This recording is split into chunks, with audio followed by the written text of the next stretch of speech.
Welcome to another video of Engineering Centric. This video is about wind shear detection system and its annunciation. So, what is wind shear? Wind shear is a sudden change in the velocity of the wind and its direction. So, this can occur horizontally or vertically, and the winds involved in this can reach up to wind speeds of 45 knots, and it's often due to temperature change. And this can also occur, the wind shear can also occur, and the wind temperature change can also occur at different altitudes. So it doesn't mean that it will only occur when the aircraft is flying at a low altitude or high. It can occur any place. The importance of wind shear detection system. One of the examples of one of the reasons actually is the Delta Airline DL191 that crashed from 6,300 feet just a few minutes before landing due to a microburst, and so that's why the detection of the wind shear systems is predominant to minimize damage, losses, and avoid fatalities.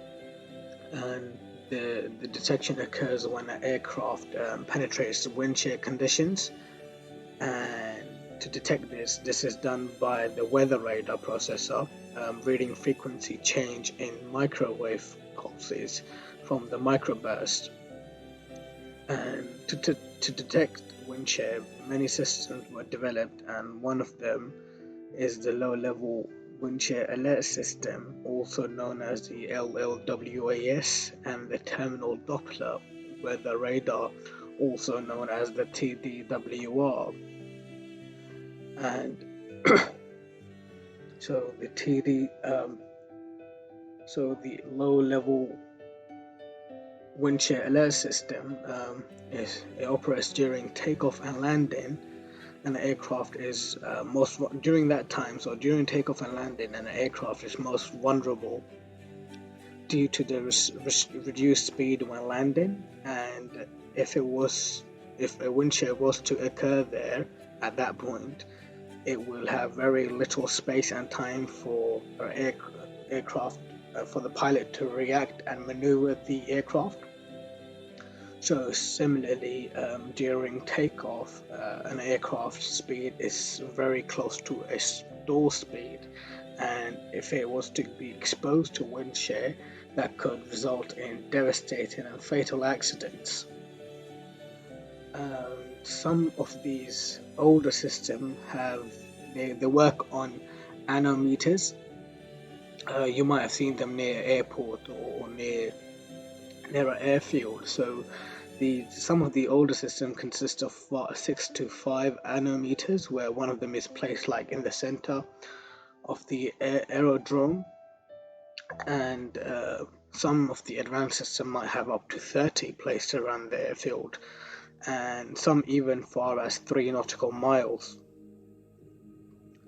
And they basically operate on a frequency between 932 to 935 and 941 to 944 megahertz, and that falls under the high frequency and very high frequency spectrum of the table, or the frequency spectrum table. And the alert system for this alert system generates often reacts whenever wind speed exceeds 15 knots, and is capable of detecting downdraft as well. And all this information gathered from these are passed on to the air traffic controller, who then passes it on to the pilot on the aircraft. And as you can see in this diagram, it shows it's not a really good drawing, but I tried to draw it wherever I could. My plane seemed to have changed shape over time, but I hope you understand the concept. And it shows how a plane reacts when it's when it's under headwind, and then as it's going towards a runway, and how it reacts when it's towards tailwind. And yeah, so hopefully that can explains you well, and hope you can read my handwriting too. Another one is the terminal Doppler weather radar, and this is also known as the TDWR. And the TDWR provides information on wind shear near the airport. However, it is not primarily located at the airport, as it requires a high clutter of environment, due to which it is often located in the vicinity of the airport. And it is able to detect approaching wind shear, and it increases the accuracy of the detection. And the system uses multiple methods to minimize the clutter from moving or flying objects such as cars, aircraft, and birds. And the frequency it operates on is between 5,600 to 5,615 megahertz, and its wavelength is around 5 centimeters.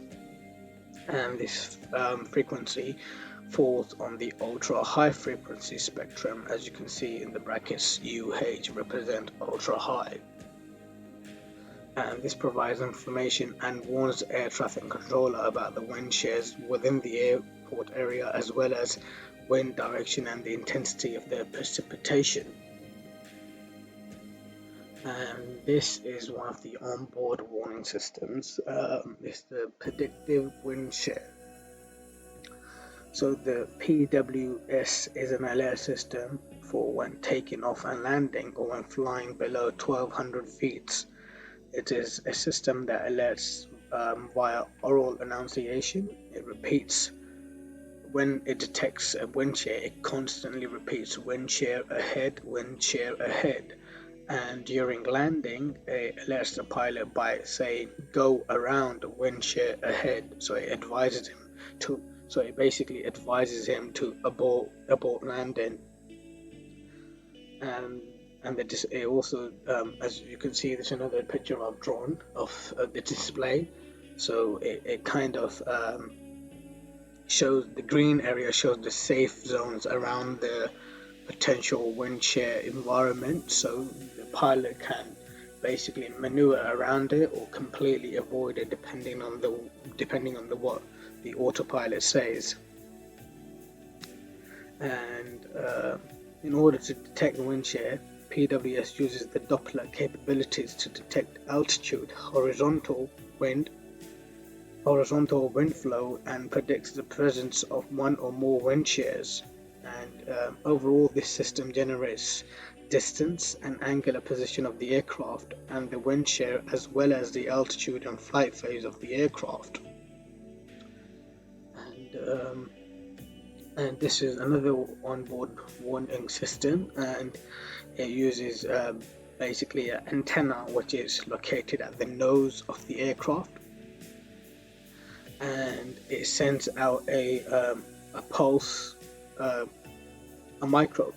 pulse rate, a pulse of 1 microsecond is transmitted, and the duplexer within the radar switches the receiver to receive the waves of 2,500 after a pulse has been transmitted.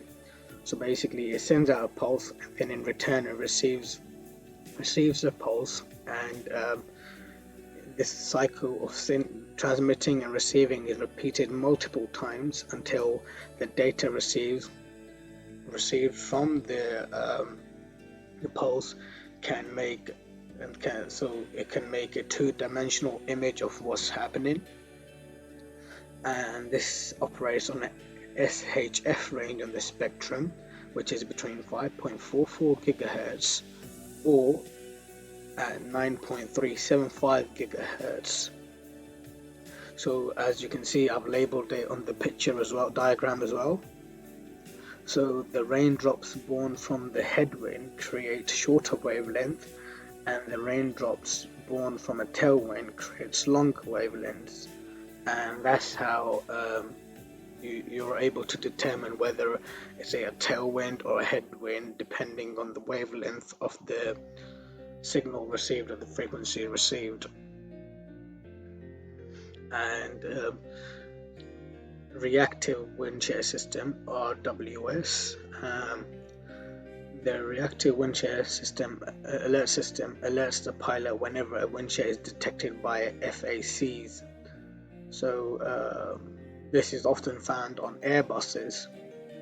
So the system is active during takeoff, rotating, and when flying below 1,300 feet.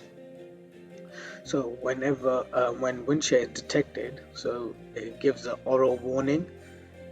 So it constantly repeats wind shear multiple times, as well as a LED light is illuminated, and also a message is displayed on the screen to alert the pilot. So this system has 3 different alert systems within it.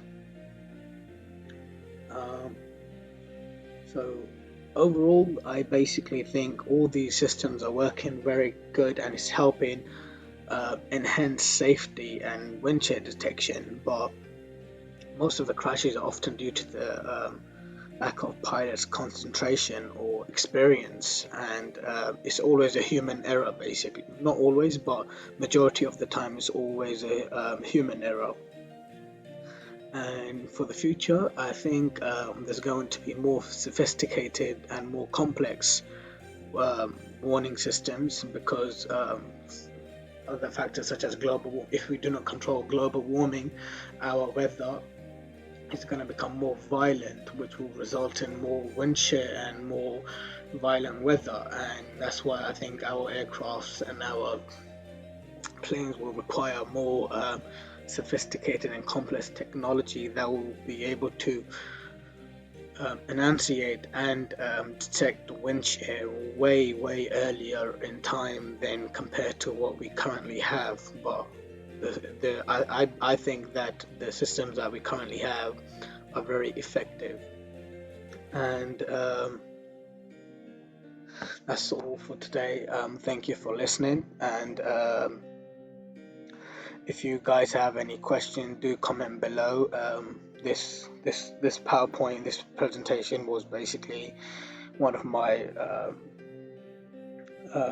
coursework parts, so I thought I should share this information with you, as I did this research for my assignment that I had for my avionics systems. And if you guys have any questions, please comment below and I'll try to answer them.